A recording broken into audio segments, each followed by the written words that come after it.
영화를 넘어 영화 시장을 리뷰합니다. 안녕하세요 여러분, 영화 리뷰하는 이화배입니다. 오늘 리뷰할 영화는 화란입니다. 아직 첫 주말이 지나지 않았기 때문에 많은 분들이 보셨을 것 같지는 않은데요. 이 영화는 제가 좀 오래전부터 기다리던 영화여서 부산 출장을 다녀와서 좀 바쁜 와중이긴 했는데 토요일 조조를 보고 지금은 이제 저녁 시간이 되긴 했지만 리뷰 영상을 촬영을 하고 있습니다. 일단 제목 화란이 좀 특이한 제목이잖아요. 지금은 거의 뭐 안 쓰는 말이에요. 저도 어렸을 때 들어보고 이 영화 때문에 이 화란이라는 단어를 정말 오랜만에 듣게 됐습니다. 이제 한자어죠. 네덜란드를 표시하는 한자어고 과거에 뭐 LA를 나성이라고 부르고 유럽을 구라파, 뭐 동유럽을 동백님 이렇게 부르던 시절에 부르던 단어니까 지금은 사실 너무 낯선 단어예요. 이걸 왜 상업영화의 제목으로 선택을 했는지 참 의문스러웠고 영화를 보면은 이게 의문점이 좀 풀릴까 싶어서 사실 엔딩까지 제목에 대한 궁금증을 상당히 많이 갖는 상태로 영화를 관람을 했습니다. 개봉일 성적이 썩 좋지 않아요. 개봉한 수요일에 약 3만 명의 관객이 영화를 봤는데 상업영화의 오프닝이라고 하기엔 너무 미약해서 지금 메가박스 플러스M은 아마 내부에서 조금 네, 마음의 준비는 하고 있었을 테지만 기대보다도 더 낮은 스코어 때문에 좀 당황하고 계시지 않을까 이런 생각이 듭니다. 지표도 좀 좋지 않습니다. CGV 에그지수 여러분들 많이 하시잖아요. 에그지수가 지금 77%인가요? 네, 골든 에그지수가 77%예요. 영화를 본 관객이 실관람평을 재미있다 없다 딱 이분법으로 갈라서 그 퍼센테이지를 낸 거기 때문에 직관적으로 관객의 반응을 알 수 있는 수치인데 주말 지나면은 70% 밑으로 떨어져서 이 달걀이 깨지지 않을까 걱정마저 되고 있습니다. 올해 가장 관객의 호평을 받아서 제 영상 중에서도 조회수가 가장 많은 더문 같은 경우에도 골든에그 지수가 86%였네요. 더문도 86%인데 와 지금 화란이 77%라는 것은 이 흥행이 지금 엄청난 난항이 예상되는 지표이기는 합니다. 사실 영화 제가 오랫동안 기다렸다고 말씀드렸었던 것은 이 영화가 송중기 배우가 노개런티로 출연을 했고 적극적으로 프로젝트가 성사되는데 좀 결정적인 역할을 했다고 알고 있어요. 그래서 과연 송중기 배우가 이 영화에 무엇에 이렇게 반해서 배우가 개런티를 받지 않고 출연하는 일을 저는 본 적이 없거든요. 특히 상업영화씬에서는 뭐 좀체 일어날 수 있는 일이 아니어서 정말 이유가 진짜 궁금했습니다. 과연 송중기 배우는 왜 화란을 선택했을까요? 그리고 노그런티라는 승부수를 던진 이유가 무엇일까요? 그 질문에 답하기에 앞서서 다른 질문을 먼저 질문하고 답을 해봐야 될 것 같아요. 그것은 바로 송중기라는 배우 자체에 대한 궁금증인데 과연 송중기 배우는 영화 배우인가? 이런 질문부터 던져봐야 될 것 같습니다. 다소 도발적인 질문이죠. 송중기 배우가 그럼 영화 배우가 아니란 말이냐. 근데 제가 송중기 배우의 커리어를 한번 쭉 살펴봤더니 영화 커리어보다는 TV 드라마 커리어가 훨씬 더 좋으세요. 그리고 송중기 배우가 갖고 있는 스타성의 기반도 영화가 출발이 아니고 영화보다는 오히려 드라마에서 형성된 스타성이 아닌가 그런 생각이 들었습니다. 영화 커리어를 보면요. 쌍화점으로 데뷔하셨죠? 티끌모아 로맨스, 늑대소년이 2012년도니까 딱 10년 전인데 이 작품으로 사실은 스타덤에 오르셨죠? 그리고 구남도, 승리호. 보면은 늑대소년은 박보은 배우와 더블 캐스팅이고 승리호는 김태리 배우가 있기는 하지만 거의 뭐 송중기 배우가 전체 극을 끌고 가는 형식인데 이게 극장 개봉을 하지 않았기 때문에 정확하게 관객의 평가를 받은 작품은 또 아닙니다. 여기에 비해서 드라마 커리어는 엄청 좋으세요. 일단은 성균관 스캔들, 뿌리 깊은 나무에서는 이도의 젊은 시절을 연기를 했었죠. 세상 어디에도 없는 착한 남자, 태양의 후예, 말해 못합니까? 태양의 후예, 그리고 아싸리 연대기, 빈센조, 그리고 최근에 재벌집 막내 아들까지. 커리어 전체를 봐도 영화 작품의 개수를 보든 당시의 화제성을 보든 드라마가 훨씬 앞서 있다고 볼 수 있어요. 다시 말하면 송중기 배우는 영화 업계에서도 정말 원탑 중에 한 분이고 이분을 캐스팅하지 못해서 정말 안달난 제작자가 너무 많거든요. 송중기 배우가 캐스팅되면 영화가 투자 성사되기에 너무 용이하고 그럼에도 불구하고 커리어만 쭉 살펴보면은 영화 배우라기보다는 네, TV 드라마 배우의 성격이 더 강한 것 같습니다. 이 배우가 이 진지한 한국 영화에서 주인공을 이제 맡고 있는지를 살펴봐야 되는데요. 바로 이 배우를 영화 배우보다는 드라마 제가 좀 커리어가 더 강하다고 생각하는 이유 중에 하나도 이게 좀 진지한 한국 영화라 그러니까 이제 좀 표현이 다소 어색합니다만 우리나라 영화들이 지향하는 지점이 있죠. 사실을 기반하고 아주 배우의 연기도 자연스러운 어떤 우리가 일상생활에서 보는 자연인의 연기를 한다든지 극한 상황에 처한 일반 대중의 어떤 캐릭터를 연기한다든지 이런 배우의 캐릭터의 배우가 출연한 적이 별로 없었어요. 송중기 배우의 영화 커리어 중에서 처음 돋보였던 거는 늑대 소년. 네, 사람이 아니잖아요. 그리고 승리호. 이건 판타지 SF 액션물이니까 이것도 현실 기반의 드라마 장르의 한국 영화의 전통적인 영화하고는 또 기반이 조금 다르고요. 여기서 주연 배우를 해서 흥행에 성공한 작품은 아직은 없습니다. 그리고 또 다른 측면으로는 이 배우라는 직업이 누군가의 선택을 받는 자리잖아요. 감독님의 선택을 받죠. 배우가 감독을 선택하는 일이 없는 것은 아니지만 감독 중에서 지금 상업영화씬에서 제일 잘 나가는 감독의 과연 선택을 받고 있느냐 꼭 그렇진 않습니다. 예를 들면 뭐 봉준호, 박찬욱, 유승환, 김한민, 김영하, 김성훈, 한재림 이런 감독들 최근 20년 동안 일명 충무로 영화계를 주름잡은 감독들한테 원픽으로 송중기 배우가 콜을 받고 있느냐 꼭 그런 것 같지 않거든요. 이게 벌써 송중기 배우가 화란을 선택한 베이스가 되지 않았나 이런 생각이 듭니다. 여기서 바로 송중기 배우가 가지는 입지 때문에 어떻게 보면 저는 화란을 선택한 궁금증이 다소 해소가 됐어요. 즉, 이 배우가 가지고 있는 송중기라는 배우 자체의 자연인으로서의 캐릭터가 있을 거고요. 오랫동안 일을 하셨던 분이기 때문에 업계에 하마평도 좀 있습니다. 굉장히 아주 쉬운 말로 하면 소위 남자답고 성격도 아주 이렇게 우리가 소년미가 느껴지는 지금 중년에 이미 나이가 접어들었고 이미 결혼도 하셨고 아이의 아빠라는 것을 뭐 이 캐릭터에서 느껴지는 거하고는 다르죠. 근데 그게 매칭이 잘 안 될 정도로 아직도 소년미가 느껴지는 배우이고 그러다 보니까 판타지 장르물에 훨씬 더 잘 어울리는 이제 배우잖아요. 하지만 자연인 송중기의 캐릭터라는 게 있겠죠. 직업으로서 배우를 연기하기는 하지만 네, 어차피 이분들도 다 캐릭터를 연기하는 본질은 사람이니까요. 그 간극이 너무 컸었던 것 같아요. 자기가 지향하는 지점의 캐릭터와 그리고 영화에 대한 선망은 되게 크신 것 같고요. 여러 인터뷰를 보더라도 드라마에서 크게 사랑받기는 했지만 영화가 주는 분명한 매력이 있다는 걸 여러 번 어필을 하신 거 봐서는요. 그 간극이 컸기 때문에 생기는 어떤 갈증. 그리고 소위 잘 나가는 감독이 먼저 자신에게 주요한 남자 캐릭터, 강하고 진지하고 전체 극을 이끌어가는 그런 캐릭터를 맡겨준 적이 없었다는 것에 대한 갈증. 이런 것들이 모여서 아마 화란을 이제 선택한 것이 아닌가 싶습니다. 결과 너무 좋죠. 영화 흥행과 상관없이 이 영화는 칸느에 초대를 받았고요. 초대받은 부문이 주목할 만한 시선인데 경쟁 부문 다음으로 칸느 영화제에서 주요한 부문입니다. 칸느에서 제대로 초대를 받아서 자신이 사실 노개런티를 한 게 무색할 정도로 프로젝트가 크게 이제 비평 면에서 성공을 했다고 볼 수 있잖아요. 그래서 아마 자신이 평소에 갖고 있었던 상업영화씬에서 이 스타 배우로서 가지고 있었던 갈증이 이번 작품을 통해서 어느 정도 해소가 되지 않았나 싶습니다. 뭐 이 정도라고 하면 이런 탑스타가 개런티 한 번 안 받고 출연할 만하죠.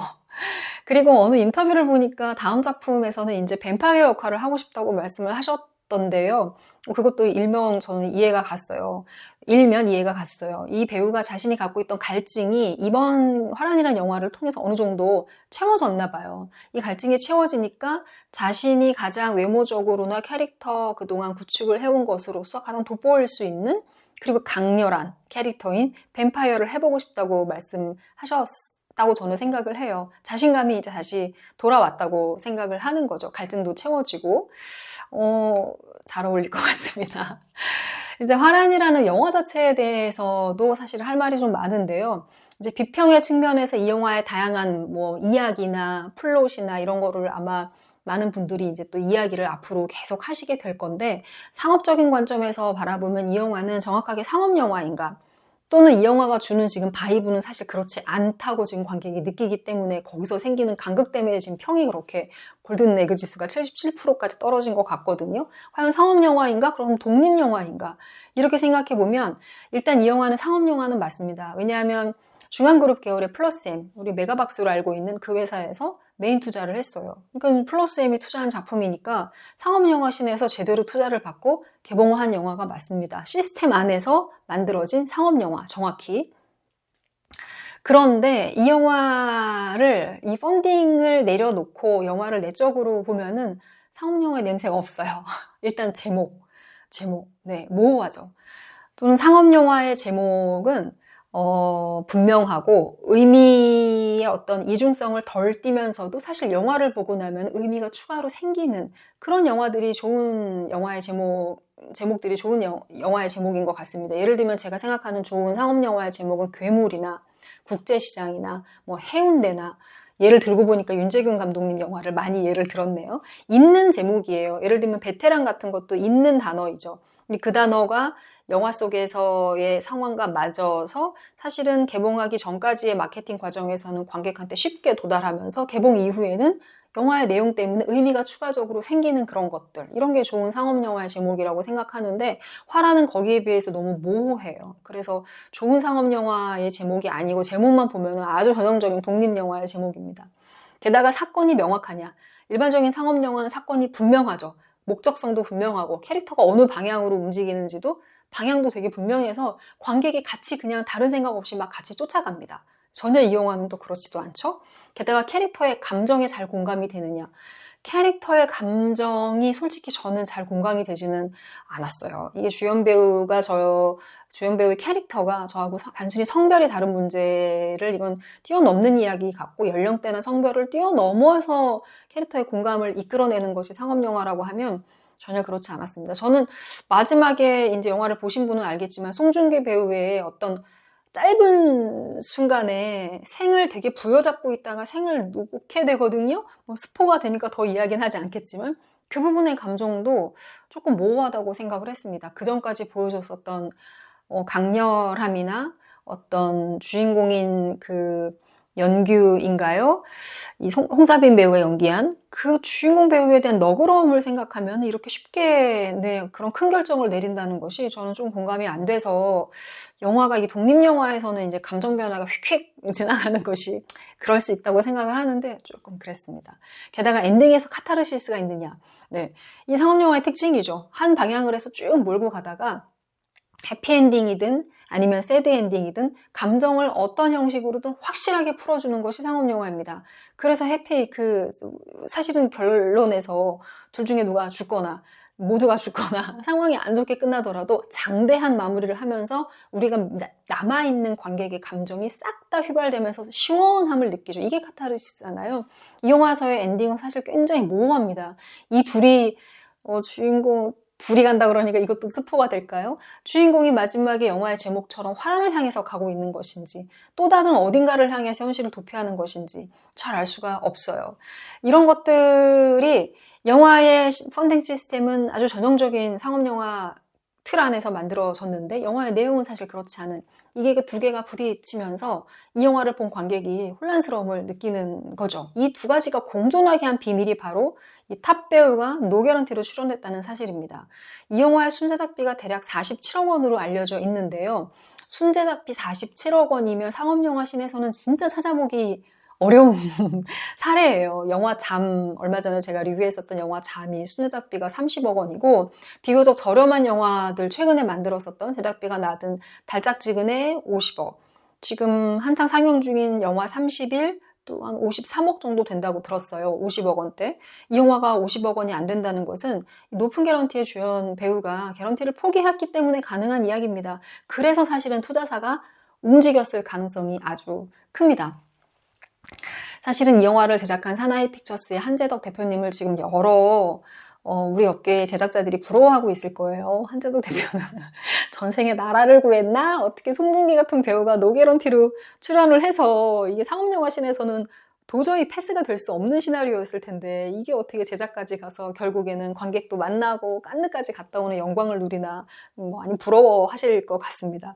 근데 아쉬운 점도 있어요. 사실은 이 송중기 배우가 지금 기존의 상업영화 씬에서는 사실 제 개인적인 생각입니다만은 투자까지 연결되지 못할 만한 컨디션의 아마 시나리오였을 건데 완성도를 떠나서 지향점이 그렇다는 거죠. 이 시나리오를 결국에는 메이드를 한 거는 송중기 배우의 힘인데 만약에 송중기 배우가 자신의 그런 어떤 여러 가지 복합적인 니즈 때문에 이 작품이 됐다고 하면 그런 욕심을 좀 진짜 독립영화 씬에서 한번 발휘해봤으면 어떨까 그런 아쉬움은 좀 있습니다.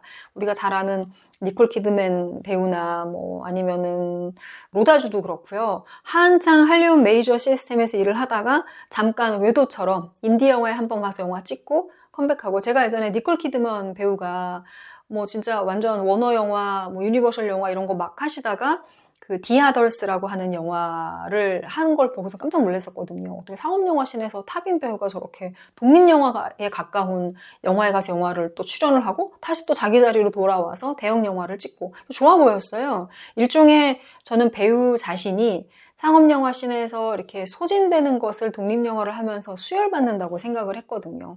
그런 면에서는 송중기 배우에게 조금 아쉬움이 있습니다. 근데 송중기 배우를 제가 좀 디스하는 건 절대 아니고요. 이번에 송중기 배우가 인터뷰하시는 걸 보고 되게 마음에 들었었던 것 중에 하나는 이 배우가 이 신인 감독을 생각하는 자세가 상당히 마음에 들었습니다. 자기는 신인 배우가 신인 감독이 사고친다 이렇게 표현을 했는데 그러니까 신인 감독이 큰일을 저지를 가능성이 있다는 거죠. 그런 면에서 신인 감독 이번에 화란을 연출한 감독도 각본 쓰고 연출을 하면서 이제 장편 상업 영화를 데뷔한 감독인데 여기 출연한 소회를 그렇게 밝혔어요. 실제로 올해 제가 봤었던 영화 중에 재밌었던 영화들 대부분 다 데뷔 감독 영화이거나 데뷔 이후 두 번째 작품이에요. 유재석 감독도 잠으로 데뷔했죠. 그리고 콘크리트 유토피아 정말 이번 여름 영화 중에 제일 강렬했고 했는데 이 작품도 사실 엄태화 감독이 신인 배우 감독보다 오히려 더 안 좋은 컨디션에서 테이크한 거잖아요.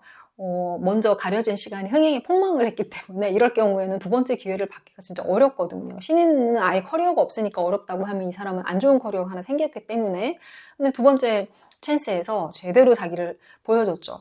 그리고 한국 영화는 아닙니다만 애프터 선이라는 그 외화가 있어요. 이거는 스코틀랜드 출신의 여자 감독이고요. 이름은 샬롯 웰스라는 감독인데 이 감독의 데뷔 영화입니다. 제가 올해 봤던 외화 중에 영화를 보고 나서 그 여운이 지금까지도 있는 좋은 영화라고 생각을 해요. 애프터선 같은 작품도 그렇고 많은 외화와 한국 영화가 신인 감독이 업계에서 되게 신선함으로 완성도는 떨어지면 새로운 에너지를 보여줘서 관객을 사로잡는 경우를 많이 봤고 송중기 배우도 그런 측면에서 사실 탑스타들이 신인 감독 영화에 출연하는 일 별로 없거든요. 그런 면에서 이런 생각을 갖고 있다는 게 되게 보기 좋았습니다. 역시 송중기 배우가 이제 커리어 개척에도 굉장히 적극적이고 그리고 어느 면에서는 도전하는 되게 영리한 배우라는 생각이 이번 화란 때문에 많이 들었습니다. 다음 작품은 소수 의견을 만들었었던 김성재 감독의 보고타라는 영화이고요. 이 작품도 플러스 M이 배급을 합니다. 플러스 M과 송중기 배우가 인연이 많네요. 이제 이 작품은 좀 무게감 있는 드라마인 것 같아요. 이제 보고타, 콜롬비아인가요? 보고타로 이민 간 어떤 한국 사람들의 이야기라고 하고요. 그리고 로기완이란 작품, 탈북자 로기완을 주인공으로 한 동명의 소설을 원작으로 한 영화라고 합니다. 넷플릭스 영화이고 내년에 아마 론칭을 하는 일정인 것 같아요. 이 두 작품이 남아 있습니다. 이 로기완도 사실은 보니까 상업영화 데뷔하는 감독님이시더라고요. 역시 송중기 배우가 작품을 선택할 때 일반적으로 탑스타들이 선택하는 것과는 조금 기준이 다르거나 도전을 하고 있다는 생각이 역시 들었습니다. 화란을 주말에 많이 보셨으면 좋겠어요. 사실은 지금 관객평이 안 좋아서 망설이는 분이 많이 계실 것 같은데 확실히 이 배우가 주는 어떤 인디 바이브가 있습니다. 이런 설정 때문에 주는 것이기도 하고 배우가 원래 가지고 있었던 캐릭터에서 묻어나는 것일 수도 있는데 마냥 이렇게 예쁘고 사랑스럽고 다정한 스윗가이 이의 모습은 아니거든요. 저는 그런 면이 상당히 좋아서 화란을 굉장히 흐뭇하게 즐겁게 시간은 안 아깝고 돈도 아깝지 않게 그렇게 보고 왔습니다. 그럼 오늘 영상 리뷰는 여기서 마치기로 하고 조만간에 또 제가 흥미롭게 본 영화를 가지고 리뷰 영상으로 찾아오도록 하겠습니다. 안녕.